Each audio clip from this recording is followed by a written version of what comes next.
만에 금액이 8억이 올라서 거래됐어요. 요즘 굉장히 핫한 지역이죠. 종로 3가에 있는 건물인데요. 매입하신 분은 축하드립니다. 저는 굉장히 잘 사신 것 같아요.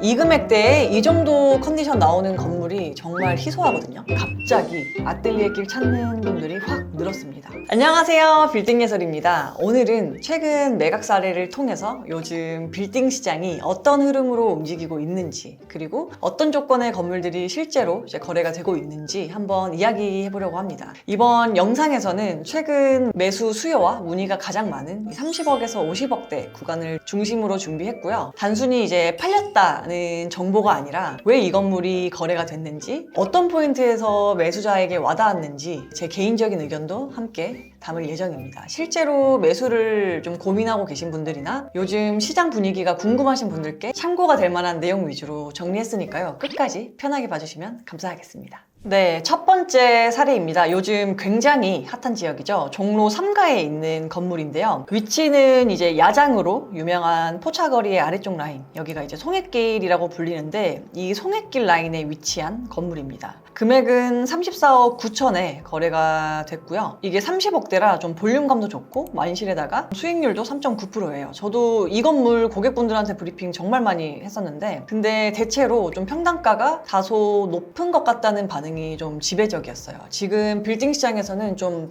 오르는 곳만 오르는 추세고, 앞으로도 이게 더 심해지면 심해졌지 차이가 좀 좁혀지지는 않을 것 같아요. 저는 종로 3가 더 오르는 곳이라고 생각하고 있습니다. 종로 3가도 계속 신고가를 경신하고 있는 지역 중 하나거든요. 이게 서울시 상업용 부동산 거래량을 보면 1위는 강남구이고 그 다음이 바로 중구 종로구예요. 요즘 자영업 경기도 좀 어렵고 임대 시장도 계속 회복이 안 되다 보니까 내수 경기로는 한계가 있는 거죠. 그래서 이제는 외국인들이 많이 오는 상권을 좀 유심히 보셔야 하는데, 그 중 하나가 이제 종로입니다. 이 종로 3가 상권에 대한 영상은 제가 몇 달 전에도 이제 다뤘었는데, 종로 3가 같은 경우는 컨텐츠가 좀 다양한 상권이거든요. 이 매각된 사례가 최근 이제 가장 핫한 여기 포차거리 쪽 메인은 아니지만 더 넓게 본다면 이 송해길도 좀 영향을 받는 라인이고 유동인구도 매우 많습니다. 이 송해길 쪽은 아직까지는 좀 더 노년층이 많기는 해요. 이게 약간 젊은 층이랑 좀 섞여 있는 느낌이고, 그리고 이 건물의 장점이 건폐율이 96.8%예요. 이게 토지 면적이 23.13평인데 건축 면적이 22.45평입니다. 사실 이런 부분들은 종로구나 뭐 중구 건물들의 특징이기도 하죠. 아무래도 좀 오래된 구도심이다 보니까 60년대에 지어진 이런 건물들이 굉장히 많거든요. 그래서 종로나 중구 건물을 매입을 하실 때는 이런 부분들을 체크해서 좀 잘 보셔야 합니다. 종로 3가 30억대 수익률 3.9% 건물 매입하신 분은 축하드립니다. 저는 굉장히 잘 사신 것 같아요. 네, 다음은 이제 시장에 나오자마자 바로 팔려버린 건물이거든요. 신당역 인근이고 행정동으로는 흥인동이에요. 위치는 이제 최근 몇 년 전부터 힙당동이라고 불리는 상권인데, 이 건물은 그 상권의 메인 쪽은 아니고 좀 더 디테일하게 따지면 이 황학동 주방거리 쪽에 위치하고, 이 라인으로 이제 뭐 중고가구나 주방업체들이 쫙 깔려 있거든요. 그렇다 보니 이 해당 건물의 임차업종도 대부분 뭐 주방이나 이런 가구업종 들로 구성되어 있어요. 제가 또 6년째 이 지역에서 좀 거주하고 있거든요. 그래서 이 신당동 상권을 매우 잘 압니다. 신당동 상권이 이제 몇 년 전부터 뭐 힙당동 하면서 사람들 사이에 언급이 많이 되다 보니까 상권이 좀 더 커지나 하고 그래도 나름 기대를 했었는데, 이게 생각보다 좀 성장 속도가 더딘 것 같아요. 아직까지도 뭐 기존의 이런 곡물상이나 좀 주방 뭐 가구업체들이 계속 자리 잡고 있다 보니까 빠르게 변화되기에는 좀 어려운 게 아닐까 하는 생각입니다. 그래도 아직까지는 좀 잠재력이 많이 있는 상권이라는 생각이 들고요. 이 건물은 이제 계약될 당시에도 매수자들 사이에서 경쟁이 이제 정말 치열해가지고 하루 만에 금액이 8억이 올라서 거래됐어요. 이게 최초에는 40억 정도의 매물이 나왔었는데 정보가 퍼져서 이제 갑자기 매수자들이 엄청 많이 붙었던 매물이거든요. 그래서 그 하루 사이에 약간 좀 경매하듯이 금액이 계속 올라가지고 결국엔 48억 1천만 원에 거래가 된 매물입니다. 좀 더 이제 자세하게 뜯어보면 이 가지고 있는 요소들이 사실 너무 좋아요.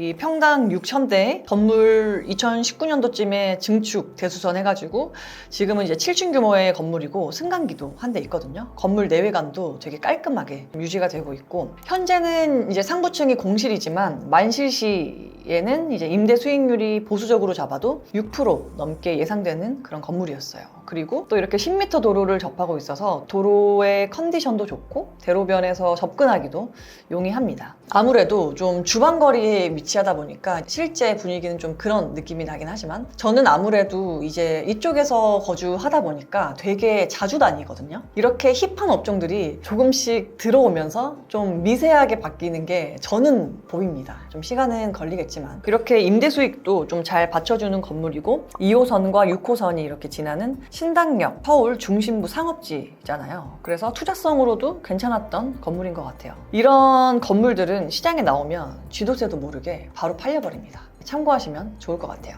네, 다음 사례도 40억대 건물입니다. 서울에서 이제 이 금액대에 이 정도 컨디션 나오는 건물이 정말 희소하거든요. 그래서 시장에 나온 지 얼마 되지 않아서 이것도 좀 빠르게 거래가 된 건물이고, 이 사례는 제가 중개한 사례입니다. 마포구 상암동 소재지고 35m 대로변 코너를 접하고 있고, 본 건물 전면으로는 현재 이제 넓은 공용 주차장이 있어서 가시성과 노출도가 굉장히 좋은 그런 건물이었어요. 이 월드컵북로 타고 상암동 메인 쪽으로 들어가는 이 대로변에서 바로 첫 번째로 보이는 이제 그런 건물입니다. 이 전층 층고가 5m로 5개 층임에도 불구하고 바로 옆에 이제 12층 아파트와 이렇게 비슷한 높이를 보이죠. 보통은 이제 이러한 컨디션을 갖고 있는 건물은 최소 한 70억대에서 80억대 이상인데, 서울에서 40억대 그리고 이 정도 컨디션이 나오는 건물은 아마 찾기가 힘들 거예요. 이 금액대의 사옥을 찾으시는 분들한테는 정말 최적의 선택이었다고 판단됩니다. 사실 이 정도 규모의 건축을 지으려면 신축비가 지금 꽤 많이 들거든요. 이렇게 잘 지어진 건물을 매입하는 것도 경제성 측면에서는 이득이 있는 거죠. 이 앞에 이 주차장 부지가 롯데쇼핑이 소유하고 있는데, 상암 DMC 복합 쇼핑몰 개발 추진 중이라서 25년 10월에 이제 자문위원회 심의 통과를 하고 26년 착공을 목표로 인허가 절차가 진행 중이라고 합니다. 이게 완공 시에는 상권의 확장과 유동인구 증가가 좀 기대되는 이런 개발 호재도 있는 거죠. 사실 이 호재는 엄청 예전부터 나왔던 호재이긴 한데 좀 더디게 되고 있기는 해요. 그래도 이번에는 좀 잘 추진해서 진행이 잘 됐으면 좋겠네요. 상암동은 이제 아무래도 방송국이 많다 보니까 그와 관련한 뭐 미디어나 방송 관련 이런 소규모 사무실도 수요가 있어요. 이 건물 안쪽 상권에는 인근 오피스 인구들을 타겟으로 한 음식점이나 카페가 주로 많습니다. 네, 마지막 사례이고요. 매매가는 55억 3천이고요. 지금 대한민국에서 가장 핫한 상권인 성수동에 위치하고, 이제 성수동 같은 경우는 사실 연무장길이 현재 가장 유동인구가 많은데, 이번 사례는 이제 연무장길 쪽은 아니고 아뜰리에길 상권에 있어요. 이 아뜰리에길 상권이 잠깐 주춤하다가 최근에는 이제 무신사나 뭐 전지현 매입 소식이 밝혀지면서 다시 각광을 받고 있는 지역이거든요. 이 무신사에서 서울숲 인근에 20개의 패션 브랜드 매장을 이제 한 번에 오픈한다는 소식이 공개되면서 갑자기 아뜰리에길 찾는 분들이 확 늘었습니다. 이게 연무장길이 인구가 계속 유입되고 좀 오르는 동안에는 상대적으로 아뜰리에길은 유동인구가 좀 줄고 공실률도 좀 있었거든요. 이 아뜰리에길 건물들이 대부분 좀 면적이 작다 보니까 임대를 맞출 수 있는 이 업종이 좀 제한적이었어요.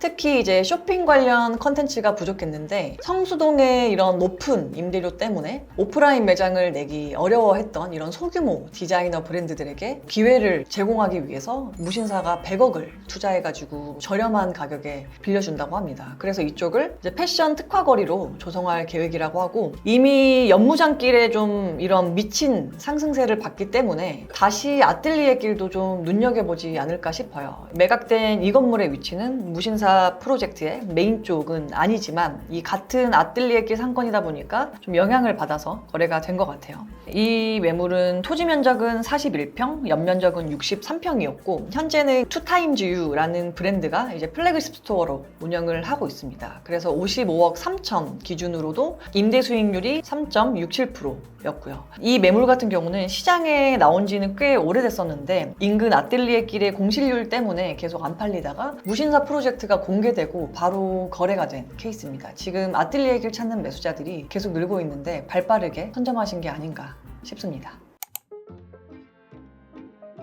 네, 오늘은 30억에서 50억대 최근 매각된 사례들을 중심으로 요즘 어떤 건물들이 실제로 좀 거래가 되고 있는지 살펴봤는데요. 단순히 이렇게 결과만 나열하기보다는 각 사례마다 왜 거래가 됐는지 그리고 개인적으로 어떻게 봤는지까지 제 의견도 함께 담아봤습니다. 실제로 이 금액대에서 건물 매입을 고민 중이시거나 지금 상황에서 어떤 방향으로 접근하는 게 맞는지 좀 감이 잘 안 잡히시는 분들께서도 오늘 내용이 참고가 되셨으면 좋겠습니다. 만약 영상을 보시면서 비슷한 조건의 건물은 지금 어느 정도에 나오는지 내 상황에서는 좀 어떤 타입이 맞을지처럼 이렇게 구체적으로 궁금하시다면 혼자 이제 고민하지 마시고 편하게 저한테 연락 주셔도 됩니다. 오늘 영상이 도움이 되셨다면 좋아요와 구독 잊지 마시고요. 앞으로도 현장에서 뭐 직접 보고 느낀 내용들을 바탕으로 양질의 컨텐츠로 계속 찾아뵙겠습니다. 감사합니다. 안녕.